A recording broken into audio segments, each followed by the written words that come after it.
Welcome to the next top tip in this ADHD Advent Series, designed to try and help you navigate your way through this holiday season. I wasn't going to add this as a tip. Well, it wasn't that I was particularly trying to not add it as a tip, but it just didn't sort of come to me until I was just on my morning walk this morning. And it just occurred to me how many situations, tasks, things we do that we kind of wrap up in this word tradition that actually any other time of the year we just wouldn't even choose to do it. There's two very specific things that spring to mind for me that really get under my skin that I just refuse to buy into. And this is specific to our Christmas dinner. One is turkey.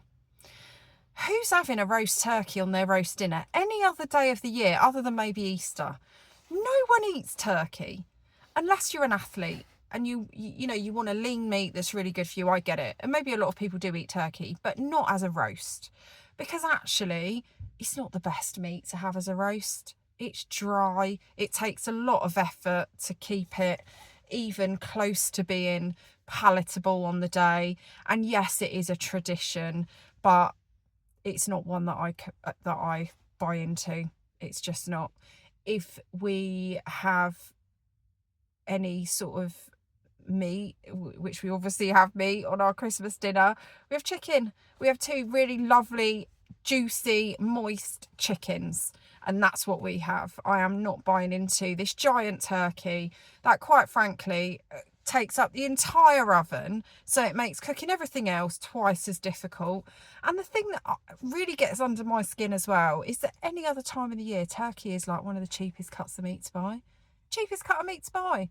Christmas time, you've got to remortgage a house to buy a flipping turkey that is so big that for the rest of the Christmas period, you're trying to make up all these different recipes to use up the leftovers of. And by the end of it, I think this is why we only do it once a year. You get so fed up of it. Anyway, that's my rant about turkey over. Let me just... The next one is Brussels sprouts. Brussels sprouts. Again, who eats Brussels sprouts at any other time of the year? There you go, see. I told you these videos are going to be real. It's because I'm getting so stressed that my phone literally just jumped off its little platform.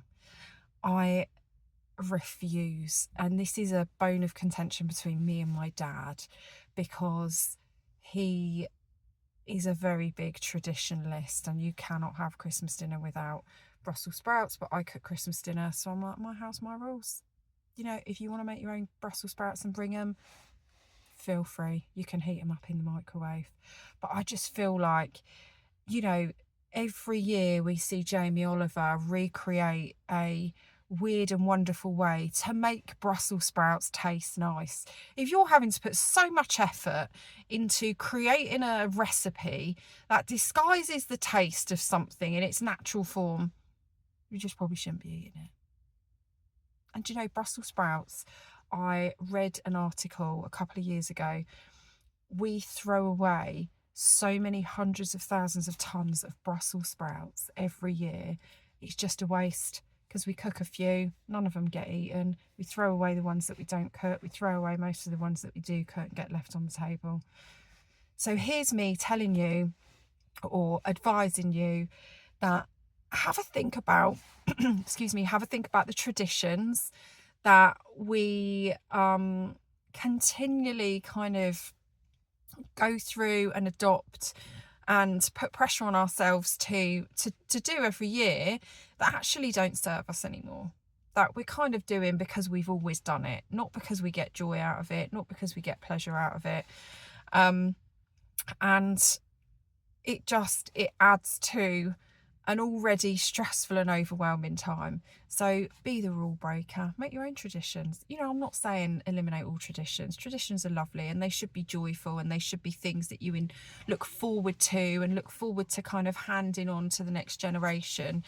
But if they're things that feel like a chore, if they're things that you don't get any pleasure from, then why are we doing it? let's create a new tradition. I've created a new tradition each year now where I have my girlfriends round. You know, as we've got older over time, our time's become more limited. Christmas is not really about little kids anymore. You know, we've all got to different stages in our lives. So we have a pamper, prosecco and present wrapping party every year, and my girlfriends come round and we sit around, we drink a bit of prosecco or not. Sometimes we don't. We're having it on a Monday night this year, so probably won't even drink prosecco. We put a little face pack on. We started off this tradition by using it as an opportunity to get together and wrap presents together to save a bit of time and make the experience a bit fun. Now we don't really even do a lot of wrapping. I have one friend who's very, very sort of militant about doing her wrapping on that party, but we just have fun. We've created this new little tradition, this little group of people, and yeah, we're being rule breakers together. So that's my advice in this top tip.